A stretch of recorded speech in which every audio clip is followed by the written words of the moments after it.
hot off the presses, Andy. Federer takes a big loss against Djokovic. Was it 4-4? 4-4. I don't know if that's a big loss. Expected, maybe? I expected Federer to win the way he was playing, and I didn't see the last set because I was preparing for this, but I thought Federer was playing very well early, but I guess Djokovic just had him today. Yeah, I thought Djokovic's favourite when we went into that match. Mm-hmm. Maybe he had a little less court time than Federer, you know. Yeah. Yep. But I thought Federer looked, of the two of them, the most impressive throughout the tournament as a whole. Definitely. Yeah. Definitely. First tournament back on a hard court for Federer. Yeah. And it's good signs leading into the US Open. Yeah. Do you take any of that, when people say sometimes you need to have a loss to sort of really refocus you before a big tournament, do you buy into that at all? I know I may be a little superstitious, but okay. I don't believe going into tournament winning 12 or 14 matches in a row, going into then you have to win 7 more in a row. The odds are going to be against you sooner or later. So your rationale there is that you're going to get a loss at some point. It might as well be at Cincinnati as opposed to the US Open. Well, let's have a look how Zverev goes. He had another early loss here this week, and maybe this is the key for him: losing early in a tournament, get a little bit more time at the US Open. Maybe if it's only on the practice courts. Well, judging from the players' Instagram, everybody looks very happy to be either heading to New York or in New York already. Definitely. So everyone's living the good life. I remember I was there last year, had a ball. Yeah. What a good place to be. So overall, Cincinnati review. Anything surprised you about that tournament? No, not really. I think the rain made it difficult for a lot of players. It created scheduling nightmares. Yeah, 2 weeks in a row. Halep will bring up. She made the final. Unfortunately, lost this week, but in Montreal and in Cincinnati now she's had to play 3 matches over 48 hours. Mm-hmm. That's no big thing if you're a junior, but professional tennis, that's a feat that we don't often see, especially in the women's game. So, well, it's no big thing in the sense that in juniors, you might end up having to play 3-4 matches in one day because you're choosing to play multiple events and doubles and whatnot, and it happens. The difference being in juniors, generally, there's a much wider level difference between a lot of players. So you might be exhausted, but you're going to go out there and play a guy that's 2 or 3 UTR points below you. When you're playing professional tennis, everyone's right there. Exactly. You have to be able to perform week in, week out. You can't just take a night off and expect to do okay. No. And to me, these past 3 weeks or 2 weeks has really cemented that she is the best player in the world for females, apart from Serena. Mm-hmm. And over the last 12 months, she's definitely shown that. She's a top player. What do you make of this hashtag Serena slump going on right now? Well, I don't know if it's a slump or I think for Serena. Yeah, well, we all need matches, and I think you need to get a few under your belt before you can start performing. There's nothing like playing under the lights, I guess you want to say. Yeah. And next week, 2 weeks from now, US Open are possibly the biggest lights, especially for an American athlete at the US Open. Right. I do want to just bring up that I picked Goffin to beat Tsitsipas in round 1, and what a call. Got all the way through to the semi-finals. What a tournament. Just followed him. Yep. Bam, bam, bam, bam, bam. Unfortunately, he had to pull out against Federer, but even then he pushed him really well in that first set. Absolutely.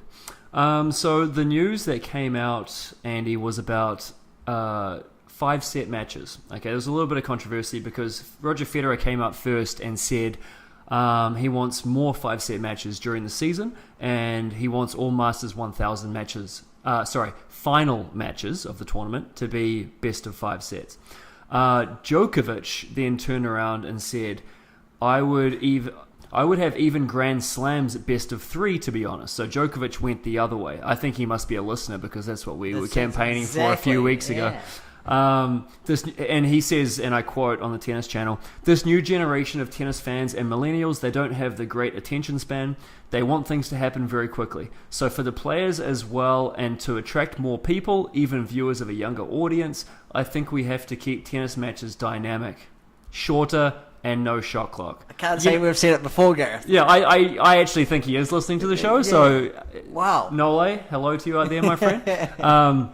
The only thing I disagree with what he's saying is no shot clock. He doesn't like the shot clock because, as we spoke before, he bounces the ball about 15 times before That's right. every. I actually saw in a semi-final match he got a code violation. Wow. And that was the first time I've seen a shot clock code violation. I'm sure there have been plenty, but that's just the only one that I've seen on TV at the moment. I think playing best of 5 sets in a final goes back a few years. They used to do that. I think preparing for a best of 5 set match, I'm a big UFC fan. They talk about preparing for a 3-round fight compared to a 5-round fight. The amount of training that goes into a 5-round fight is different because you've got to be physically a little bit fitter and whatever, even though you could get knocked out in the first round. That's right. I think in tennis, you probably have to treat your body the same. Not knowing whether you're going to have to play a 5-set match every week or whatever is tough, and I think it will be harder on the body, especially for those top guys. I think we'll see a lot more withdrawals from future tournaments. The game the game has evolved in the last 30 years tremendously. It's a different sport than when they were playing with wooden rackets and you were kind of just gliding around the court. And The Super Bowl's not every Sunday. that's right. I don't want to watch 4-hour match on a Sunday just because I can. Exactly. No one does. Even even tennis purists, when you say, "Oh, how many Wimbledon matches did you watch this year?" None, because they're not going to sit down and watch a 5-hour match. Well, here's something for you, Gareth. I've been thinking about this for a while. If I'm going to watch a tennis tournament and I'm going to buy a finals day ticket, I'm paying the highest price and I'm watching one match. Yep. Now, that's not the best. You're paying in advance. You're hoping to see these two players in the final. Yep. That doesn't always happen. No. I believe that from, let's say, the quarterfinals on, if you lose, then you should have to play every day from then on anyway. It's an interesting theory. I think that, you lose in the quarters, then you're playing off to get 5th. You lose in the semis, you play off for 3rd and 4th. And there's different ranking points and prize money Bang for on. each level. And then you're providing more matches for spectators, more television, and you don't have to have a 5-hour match to do that. Yeah. And if you're paying to see Roger Federer, then there's a better chance you get to see Roger Federer. That's right. Because even if he loses in the semis, you still get to see him play in the 3rd and 4th playoff. That's it. There's a couple of people that I know went to Toronto and they brought back-to-back tickets, Monday, Tuesday, or Tuesday, Wednesday, whatever it was, Sure. because they wanted to see Federer play. Yes.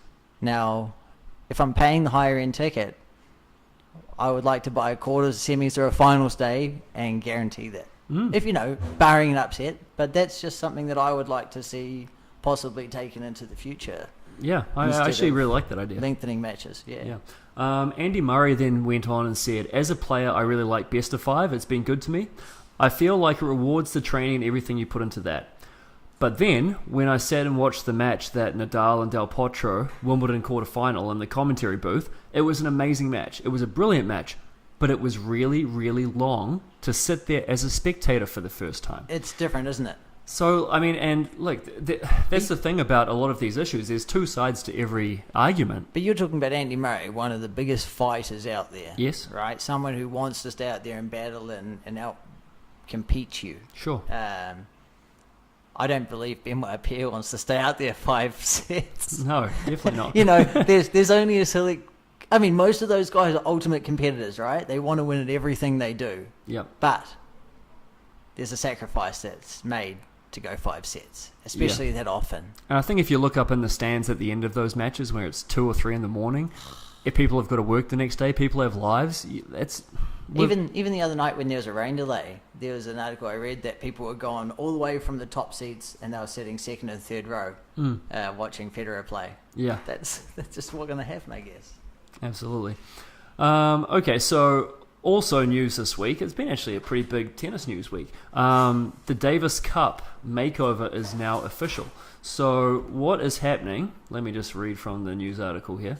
The Davis Cup overhaul wins approval from tennis officials, but it has been very, very divided in the tennis industry. So as the players have been very divided on it. And older players especially. Yes. So in its current format, it's over 4 weekends, Friday to Sunday, throughout the year at different stages. culminating in a final weekend. Basically, the two finalists will play at one venue. This would be over 1 week in November at a single neutral location, and they would all play best of 3 matches, not best of 5. Okay. What are your thoughts on that? Yeah, I'm fine with it. I think we've spoken about it before. I think Davis Cup needs an overhaul, and this is the first one that I've seen. And by the money that's been invested in it, it looks like it's there to stay. Committing all of these players after the Masters finals event, especially the top ones, is going to be a challenge. I think the one that they were planning to have in Australia in January leading up to the Australian Open was probably a better opportunity, especially Better time of the year? Yeah, and matches under the belt, etc. Leading into a Grand Slam rather than leading into nothing. And it seems like both events are going to go ahead, so we'll see how it goes. It's a shame that in the end of the day it's all going to come down to money, and there's been a lot of money dumped into it. Although I've got to say, personally, as a spectator, I'm much more excited about this format than the old format. You can't even see it. If it's not your country playing, you can't even watch it. Yeah, that's a big thing. Yeah. But I think the other thing on the other side of it is, how often is someone like those top guys going to come to a smaller country and play? And this is their chance to hold a Davis Cup event and be at home and have a home atmosphere. That's the only thing that's going to be missing at a neutral side, is having a real home versus away feel. Yeah. Do you think that's going to happen, or do you think people are going to go and travel for this event? I think you're right. I think we are going to lose that. Yeah, it's not going to be like a Cricket World Cup or a Rugby World Cup or a Soccer World Cup where nations are going to divide on one thing. Not if it's played every year. See, it's tough, right? It is tough. What do you do? I don't know. I mean, look, I think we've got to capture the casual observers, and I've spoken about this before, and we're not going to do that under the current format. The current format, players don't even play it that much. No. Top players, there's too much tennis in the year anyway. So it cuts down on that a little bit. It's best of 3. I really like it. I do. Yeah. I'm excited to see this. It's going to be something else. Yep. And I'll be very excited to see what type of players it attracts. Yeah. Hopefully it's the top ones. Hopefully. And hopefully a couple of players change their mind, because both Alexander Zverev and Lucas Pouille have said that they will not participate in this new system. Wow, a couple of young ones. Which is disappointing, because I think they should give it a try, and I think they owe it to tennis and the fans to really give it a shot. And these are players that have played Davis Cup recently for their country, and it's not like they've had a problem with their national body and don't play Davis Cup anyway. Yeah, Felix Auger-Aliassime put out a tweet saying something along the lines of was really looking forward to playing Davis Cup. His dream was to win a Davis Cup in Canada. Yeah. And that dream is now no longer exists. Yeah. But you can only have dreams, unfortunately, in this capitalist society that we live in, where someone's going to pay the money for you to compete in a certain event. That's right. You can't just show up and have nobody there and be like, oh, great, this is the Davis Cup final. Like, it just doesn't work. You've got to create a product that people want. Yeah, and I think the lack of people turning up to events, and you see it when you're watching tennis on television, that you're not often seeing full houses watching these matches, and it's amazing that they're sustainable. Yep. We've had Davis Cup here in Halifax 2 out of the last 4 years. The first time we had it was maybe 3/4 full, the stadium. The last time it was maybe 1/3 full. Wow. And that's with players like Milos, Denis Shapovalov, when he was just coming on. Jarry played, Nicholas Jarry. Yep, that's right. So, I mean, I don't know how they expect it to maintain in its current format. I think this is good news. I really do. I hope so. Yeah. Okay. So, in Cincinnati, there was a lot of rain, as you mentioned before, and a ball boy was holding Denis Shapovalov's umbrella over him. we can get more into the ethics of that in a second. But what he did was he said he cleared off the chair next to him and said, "Hey, come and sit down." He still didn't take the umbrella. No. He still made the kid hold the umbrella for him, which I was like, great gesture, but... Keep doing your job, kid. But yeah, it was like, great gesture. That kid's going to remember that. He really is. And 100%. That kid may want to take that path and be a tennis player because of that little thing. And that's great. And it's a great story he can tell to his friends and yada, yada, yada. But what I started thinking about was, how are we treating these ball kids? We're making these kids hold umbrellas for adults. We're also... Nobody cares about the fact that an adult will wipe the sweat off their face and then toss it at a ball kid and say, yeah, deal with that. Take it. I don't like it. Don't you? No, I think these are grown men and women, and they're being paid very well, most of them, the top ones. They can wipe off their forehead and go and put it at the back of the court. Yeah. They don't need to throw it at a kid and the kid's like, oh, and put it to the side. I don't like it. I wouldn't have thought it like that. When I was a ball kid, I loved it.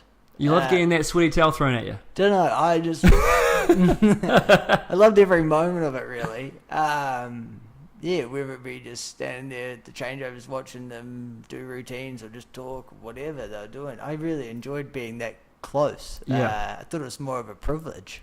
And it is. I just think in this day and age, but I fully, they're going a bit far. I fully agree. Yeah, nowadays you probably can't get away with throwing a dirty towel at a kid, and it's a tough one. It is a tough one. It's as I say, I really enjoy it. I look back on it, fond memories. It was eye-opening to me at a young age of what I wanted to pursue at that time. So it made you want to get out there and be a tennis player? Yeah, 100%. And I don't know what age. I think it was maybe 11 to 13, and then something around there. Yep. It was great. Yeah. I think it was an opportunity just to see tennis, but do I want a sweaty towel chucked at me at 13? I probably don't think about it, but yeah, and look, maybe they don't. It became clear to me when I was watching that exchange at Cincinnati. I was sitting there at the weekend, we're watching tennis, and there was a ball man. He wasn't a ball boy. The guy would have been 50 years old plus. Well, not here to discriminate, right? So, but he maybe that's what you want, Gareth. A whole lot of ball men out there, or what? I'm very happy for, as long as they're being treated well, I'm very happy for ball kids to continue doing it. I think it's a positive environment for them most of the time, as far as I've heard, to be in. Yeah, 100%. I mean, occasionally they probably, don't get given a good enough lunch or whatever, but that's just part of growing up, isn't it? Get hit by a ball or whatever. But oh, yeah, that does happen. Yeah. But you got to watch out. I think overall, being a ball kid's pretty fantastic. Oh, I don't know. That was just my take when I was growing up. Loved it. Well, look, we're not necessarily here to change the world, so ball kids, carry on doing what you're doing. Carry on. I'm just saying, if somebody throws a towel at me, I'm not taking it. Throw it back at them. How good your dodgeball skills? Yeah. I'll just be like, no. You can put it down yourself, mate. Put it down yourself. You mentioned you had some Challenger results? Yeah. There's actually a tournament going on right now in Vancouver. Yep. Dan Evans, he beat Popsall in the semi. We talked about Dan Evans coming back off his cocaine suspension around Wimbledon. So it's good to see his results continuing. He's actually playing Jason Kubler in the final from Australia. Okay. Kubler's had a run the past, 8 months, and he's been that top 100, 150 in the world. He's actually just been given a wild card as well into the US Open. Oh, okay. So someone to watch. Yep. Wild card's always dangerous, and a bit of an unheard of kid. He's a very good player. So that final's interesting to me. Kubler versus Dan Evans, and that's happening right now. Another Challenger result from the last week in Gwangju. We'll go Gwangju. I hope that's how it's pronounced. Korea. Are there any Chinese speakers watching? Korea. Not Chinese, Korean. Sorry, Korean. Ruben Statham, guy from New Zealand. He made the doubles final with Benjamin Locke. They actually lost 3 sets in the final to Nam and Song. They are names, Gareth. last names. Nam and Song. Sure it's not Nam? Sorry. No idea. I don't speak Korean. But, yeah, so to me, that's great. We need, good results for New Zealand players. And even though we're now almost Canadian fully, for me anyway. Yep. No, good on you. Yes. For me, it's just good to see. And, people that I know personally doing well, it's even better. Yep. Go well. So do you have any picks for the upcoming week? Yeah. It's tough. This week I didn't really see anything that I liked in the first round. Men or women. I was asked this week, why don't you pick any women's picks?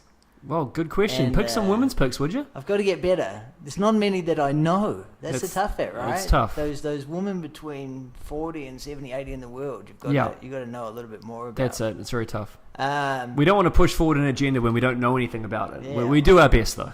We'll try. More equality coming up in the next few weeks. But I like Beneteau winning first round. Okay. He's got a shot. But my pick for this week to win the tournament is Rublev. Okay. Got in there through wild card. I think he's a player to watch. He's had a bit of a run this past year. He's seeded. And as you know, Andy, these tricky weeks before majors tend to throw up very random results. How quickly do you want to get to New York? That's right? it. Do you want to just take some cash, win first round, get a match in this week, get that loss out of the way, as we tried to talk about, which sounds silly, right? You almost get nervous when you get to the quarters. You're like, shit, I got to get out of here. Well, how many matches can you win in a row? That's the thing. And well, you don't want to be playing the night before you're due in New York. No, well they're pretty good. They often try to finish on a Saturday or Sunday, but either way, right? Still, it's a grind. It's a grind to get through that tournament. It's a 64 draw. It's the travel. Yep. Right, they started early this week with the tournament, starting this afternoon. Yep. But it's that travel that makes it difficult. So, Rublev, it's tough. Goffin pulled out of the top. Yep. Makes that top half pretty open as well, I think. And that's why I like De Minaur, because he's got a bye, and then he'll probably have Medvedev second round. That's a toughie. But then if he can get through that, it's pretty open. So I like the Aussie hustler. I like the new Leighton. Why not? And he's done well. Yep. So it'll be very interesting to see how he goes. Absolutely. Okay. So anything else to add, Andy? Should we wrap it up? No, just don't chuck towels at Gareth. No, because you will wear it back, my friend. Let me tell you. Okay, so we'll be back next week with our recaps of New Haven and Winston-Salem, and then we'll get into the US Open draw and have some previews there. I'm really excited for the qualifyings happening this week. Yep. I wish the draws were out right now so we could talk about the qualifying. That's what I'm really excited for this week.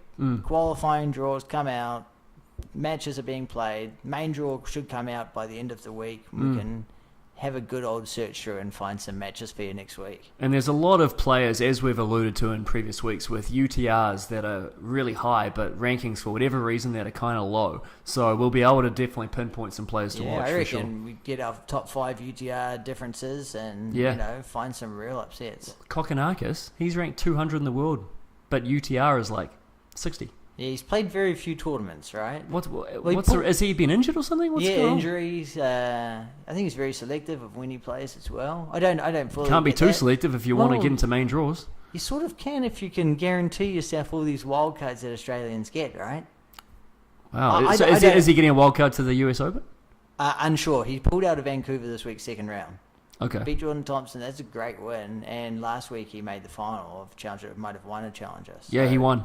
Yeah. I mean, maybe he just doesn't want to have that run of wins as well. Can't win too much. Superstitious. It's a strategy, guys. It's a strategy. It's a marathon, not a sprint. That's right. Find us on iTunes, Stitcher. If you want us to discuss a certain topic or pick more women or, talk about 5-set matches, whatever you want, just reach out on YouTube, Instagram, and Twitter. We are Two Guys Talking Tennis, or Two Guys Stalk Tennis, however you want to say it. If you like the cut of our jib, please subscribe, rate, and share. Tell a friend. Let them know. Tell them what we're doing. Say, hey, you should check out these two guys. They talk a bit of shit, but they're kind of funny. Yeah, sometimes. You never know. And also, we were sponsored this week by No Boats on Sunday. Great Nova Scotia cider. Check them out. Not officially sponsored, mind you, but I'm just enjoying one as we talk about No it. boats on Sunday. No boats on Sunday, man. Good stuff. I love the names of these IPAs and different types of crafts. Crafts, that are out yeah. there. Amazing. All right, take it easy, everybody. Be kind to each other.